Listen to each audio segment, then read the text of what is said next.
দর্শক আমন্ত্রণ যমুনা আইডেস্কে সংবাদের শিরোনাম জানাবো শুরুতে। পশ্চিম তীরকে ইসরায়েলের অংশ দাবি করে মানচিত্র প্রকাশের ঘটনায় উত্তেজনা, মার্কিন সমর্থনে সাম্রাজ্যবাদী আচরণ তেল আবিবের, অভিযোগ ফিলিস্তিনের। অস্ত্র রপ্তানির লাইসেন্স স্থগিতকে কেন্দ্র করে ব্রিটেন ইসরায়েল সম্পর্কে টানাপোড়েন, ক্ষুব্ধ প্রতিক্রিয়া নেতানিয়াহুর, দুদেশের সম্পর্কে ফাটল ধরবে না মত লন্ডনের। স্মরণকালের ভয়াবহ হামলায় প্রকম্পিত ইউক্রেনের পোলতাভা, সামরিক বাহিনীর অর্ধশত সদস্য নিহত, সীমা লঙ্ঘন করলেও ভয়াবহ পরিণতির হুঁশিয়ারি মস্কোর।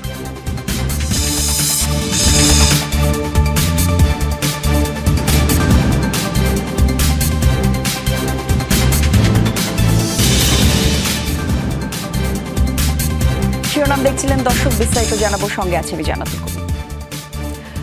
পশ্চিম তীরকে ইসরায়েলের অংশ দাবি করে বেনিয়ামিন নেতানিয়াহুর দেখানো এক মানচিত্র নিয়ে চলছে তোলপাড়। তেল আবিবের সাম্রাজ্যবাদী আচরণের বহিঃপ্রকাশ এই ম্যাপ, এমন প্রতিক্রিয়া জানিয়েছে ফিলিস্তিনি কর্তৃপক্ষ। প্রেসিডেন্ট মাহমুদ আব্বাসের কার্যালয়ে এক বিবৃতিতে জানানো হয়, ইসরায়েল আগ্রাসী আচরণের পেছনে যুক্তরাষ্ট্রের ভূমিকাও গুরুত্বপূর্ণ। গাজায় যুদ্ধ বন্ধ নয়, বরং আরও বড় আঞ্চলিক সহিংসতার তৈরি করতে চায় ওয়াশিংটন, করা হয় এমন অভিযোগ। 2 দশকের মধ্যে ইসরায়েলি বাহিনীর সবচেয়ে বড় অভিযান চলছে পশ্চিম তীরে। ধ্বংসযজ্ঞ, ধরপাকড়ে নাজেহাল ফিলিস্তিনিরা। গাজায় ইসরায়েলের অভিযান নিয়ে বিশ্বজুড়ে উত্তেজনার মধ্যেই পশ্চিম তীরে আগ্রাসন বাড়িয়ে চলেছে তেল আবিব। স্থানীয়দের ওপর হামলা, বাড়িঘর গুঁড়িয়ে দিয়ে বাসিন্দাদের উচ্ছেদের মধ্য দিয়ে চলছে দখলদারিত্বের চর্চা। এমন পরিস্থিতিতে গত সোমবার যুদ্ধবিরতি প্রসঙ্গে আলোচনায় মিশরীয় সীমান্তবর্তী ফিলাডেলফি করিডোর নিয়ে কথা বলেন বেনিয়ামিন নেতানিয়াহু। সে সময় একটি মানচিত্র দেখান তিনি, যেখানে পশ্চিম তীরের সীমান্তই মুছে দেয়া হয়। অঞ্চলটিকে উল্লেখ করা হয় ইসরায়েলের অংশ হিসেবে। এমন মানচিত্র প্রকাশের পর তীব্র ক্ষোভ তৈরি হয় ফিলিস্তিনিদের মাঝে। আনুষ্ঠানিক প্রতিবাদ জানায় ফিলিস্তিনের প্রেসিডেন্টের কার্যালয়। বলা হয়, ইসরায়েলের দখলদারিত্বের লক্ষ্য আরও স্পষ্ট হয়েছে এই ম্যাপে। অঞ্চলটির নিরাপত্তা ও স্থিতিশীলতা আরও নষ্ট হবে এতে। উস্কানির পেছনে দায়ী করা হয় যুক্তরাষ্ট্রকেও।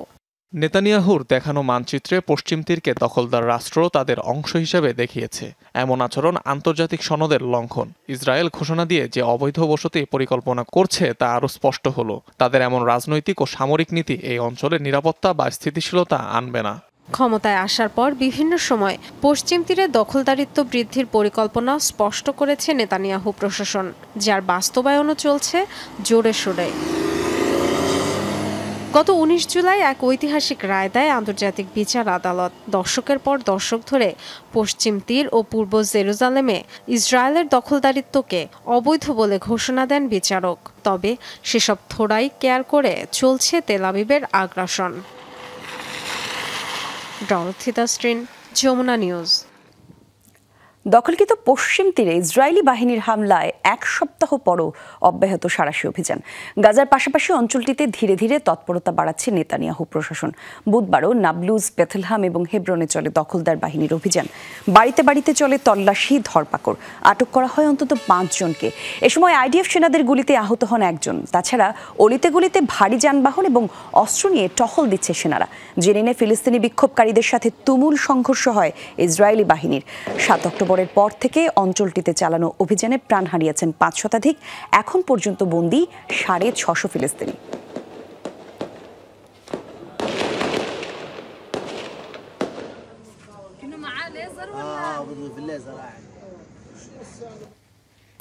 গাজায় 3 দিনের সামরিক অস্ত্রবিরতির সুযোগে টার্গেটের তুলনায় বেশি শিশুকে পোলিও টিকার আওতায় আনা সম্ভব হয়েছে। এই সুখবর জানালো বিশ্ব স্বাস্থ্য সংস্থা। প্রথম দফায় 1,61,000 শিশুকে টিকাদানের লক্ষ্য ছিল, কিন্তু দুদিনেই টিকার আওতায় এসেছে 1,56,000 শিশু।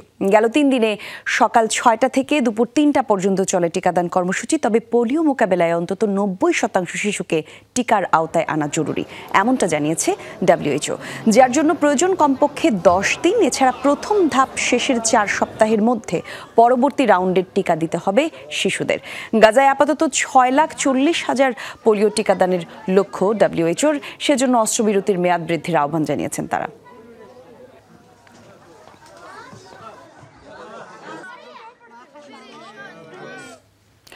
অস্ত্র রফতানির লাইসেন্স স্থগিতকে কেন্দ্র করে যুক্তরাজ্য আর ইসরায়েলের সম্পর্কে তৈরি হয়েছে টানাপোড়েন।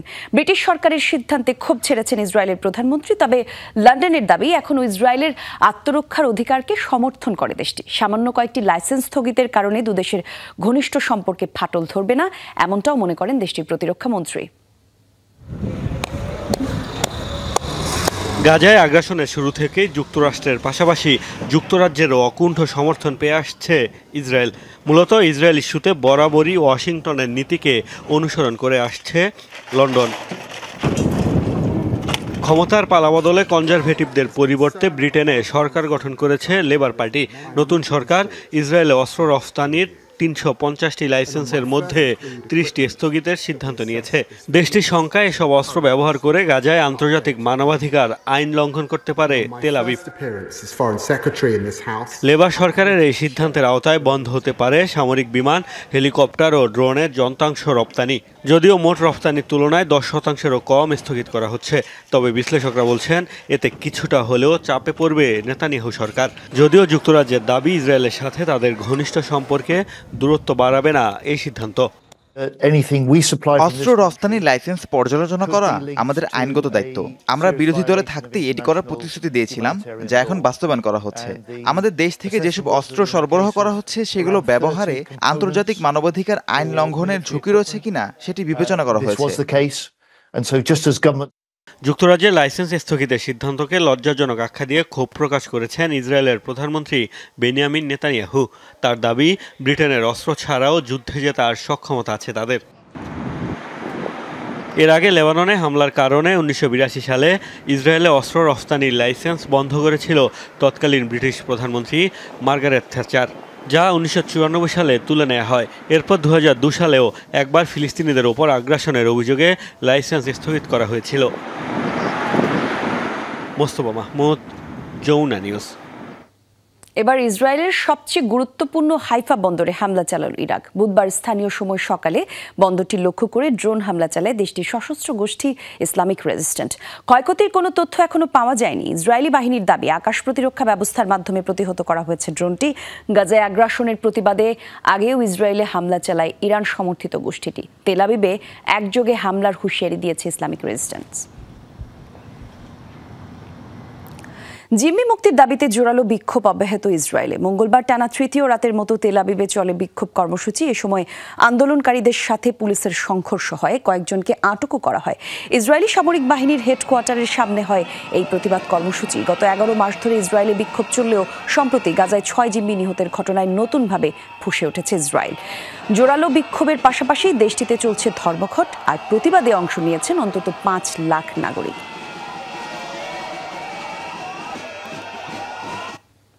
ফিলিস্তিনি বংশোদ্ভূত 3 বছরের শিশুকে হত্যা চেষ্টার 3 মাস পর এক মার্কিন নারীর বিরুদ্ধে শুরু হলো বিচার কাজ। মঙ্গলবার 42 বছরের ওই নারীর বিরুদ্ধে গঠন করা হয় চার্জশিট। অভিযোগ আনা হয় শিশু হত্যা চেষ্টা সহ ইচ্ছাকৃতভাবে শারীরিক নির্যাতন করার। অভিযুক্ত এলিজাবেথ উলফের বিরুদ্ধে আগস্টেই অভিযোগ দায়ের করা হয়। মে মাসে টেক্সাসে একটি অ্যাপার্টমেন্টের সুইমিং পুলে 3 বছর বয়সী ফিলিস্তিনি বংশোদ্ভূত ওই মার্কিন শিশুকে ডুবিয়ে হত্যার চেষ্টা করে এলিজাবেথ। তাকে আটক করা হলেও $1 মিলিয়ন বন্ডের বিনিময়ে জামিনে মুক্তি পান তিনি। গেল মাসেও 70 এক মার্কিন বৃদ্ধের ছুরিকাঘাতে 6 বছরের এক ফিলিস্তিনি শিশুর মৃত্যু হয়। ইসরায়েলি ভূখণ্ডে নজিরবিহীন হামলার ঘটনায় হামাসের শীর্ষ নেতাদের বিরুদ্ধে আইনি পদক্ষেপ নিল যুক্তরাষ্ট্র। মঙ্গলবার 6 জনের নামে গঠন করা হয়েছে অভিযোগ। এর মধ্যে রয়েছে স্বাধীনতাকামী সংগঠনের প্রধান ইয়াহিয়া সিনাওয়ার। অভিযোগপত্রে রয়েছে হামাসের শীর্ষ আরও 2 নেতা খালিদ মিশাল এবং আলী বারাকার নাম। কাতার এবং লেবানন সংগঠনের কার্যক্রম পরিচালনা করেন তারা। অভিযোগপত্রে হামাসের নিহত 3 নেতার নামও রয়েছে, যেই তালিকায় রয়েছে ইরানের নিহত সংগঠনটির সাবেক রাজনৈতিক প্রধান ইসমাইল হানিয়া এবং বিমান হামলায় নিহত হামাসের সামরিক শাখার প্রধান মোহাম্মদ দেইফ এবং ডেপুটি সামরিক কমান্ডার মারওয়ার ইসান নাম। তাদের বিরুদ্ধে 7 অক্টোবর হামলার পরিকল্পনা এবং সমর্থনে এরই সাথে বাস্তবায়নে মার্কিনীদের হত্যাসহ 7টি অভিযোগ দায়ের করা হয়েছে। ইউক্রেনের স্মরণকালের অন্যতম ভয়াবহ হামলা চালালো রাশিয়া। সীমান্ত থেকে 140 কিলোমিটার দূরে অবস্থিত অঞ্চলটির সামরিক প্রতিষ্ঠান লক্ষ্য করে ব্যালিস্টিক মিসাইল ছোড়ে পুতিন বাহিনী, যাতে প্রাণ যায় 51 সেনা সদস্যের। বিশ্লেষকদের দাবি, এবার সামরিক অবকাঠামো টার্গেট করে হামলা করেছে রাশিয়া। তবে ফ্রন্টলাইন থেকে দূরে অবস্থিত হলেও মস্কোর কাছে গুরুত্বপূর্ণ পালতোভা এই শহর। মঙ্গলবার রাশিয়ার নজিরবিহীন মিসাইল হামলায় কেঁপে ওঠে ইউক্রেনের পূর্ব মধ্যাঞ্চলীয় শহর পোলতাভা। কৌশলগতভাবে গুরুত্বপূর্ণ শহরটিতে রুশ ক্ষেপণাস্ত্র হামলায় প্রাণ যায় বহু মানুষের, যাদের বেশিরভাগই ইউক্রেনের সামরিক বাহিনীর সদস্য। ইউক্রেনের বিরুদ্ধে যুদ্ধ শুরুর পর রাশিয়ার এই অভিযানকে দেখা হচ্ছে সবচেয়ে ভয়াবহ হামলাগুলোর একটি হিসেবে। খার্কিভের পর কৌশলগতভাবে গুরুত্বপূর্ণ শহর মনে করা হয় পোলতাভাকে। এবার অঞ্চলটিতে হামলায় ব্যালিস্টিক ক্ষেপণাস্ত্র ব্যবহার করেছে রাশিয়া, যার আঘাতে ধ্বংসস্তূপে পরিণত হয় পোলতাভা মিলিটারি ইনস্টিটিউট। ভয়াবহ এ হামলার পর কিয়েভকে কঠোর হুঁশিয়ারি দিয়েছে মস্কো। বলা হচ্ছে, রাশিয়ায় দূরপাল্লার অস্ত্র দিয়ে ইউক্রেন হামলা করলে তার পরিণতি হবে মারাত্মক। তারা বাস্তবতা থেকে দূরে সরে যাচ্ছে। সংঘাতের ফলাফল কি হতে পারে তা তারা ভাবছে না, নিজেদের স্বার্থেও না। আমরা তাদের সতর্ক করতে চাই, যে কোনো ধরনের আগ্রাসী পদক্ষেপ ইউক্রেনের জন্য বয়ে আনবে অত্যন্ত বেদনাদায়ক পরিস্থিতি। এর আগেও পোলতাভার এই অঞ্চলটিতে বিমান বাহিনীর ঘাঁটি লক্ষ্য করে হামলা করে রাশিয়া। ফ্রন্টলাইন থেকে দূরে অবস্থিত হলেও সামরিক দিক দিয়ে মস্কোর কাছে শহরটি বেশ গুরুত্বপূর্ণ।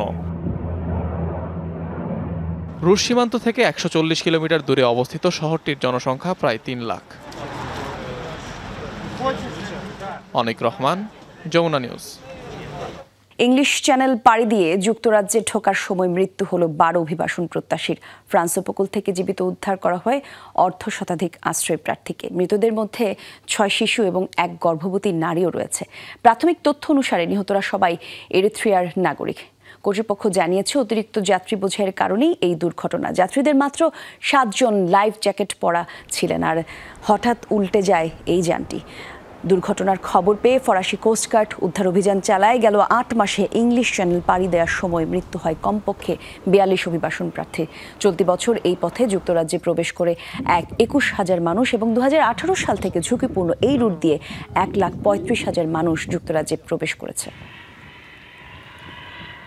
গভীর রাতে রণক্ষেত্রে পরিণত হলো মধ্য আফ্রিকার দেশ কঙ্গোর কেন্দ্রীয় কারাগার।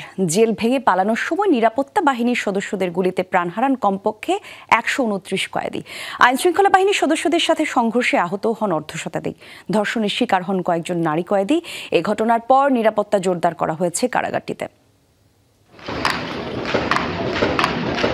সোমবার মধ্যরাতে হঠাৎ করেই যুদ্ধক্ষেত্রে পরিণত হয় কঙ্গোর কেন্দ্রীয় কারাগার।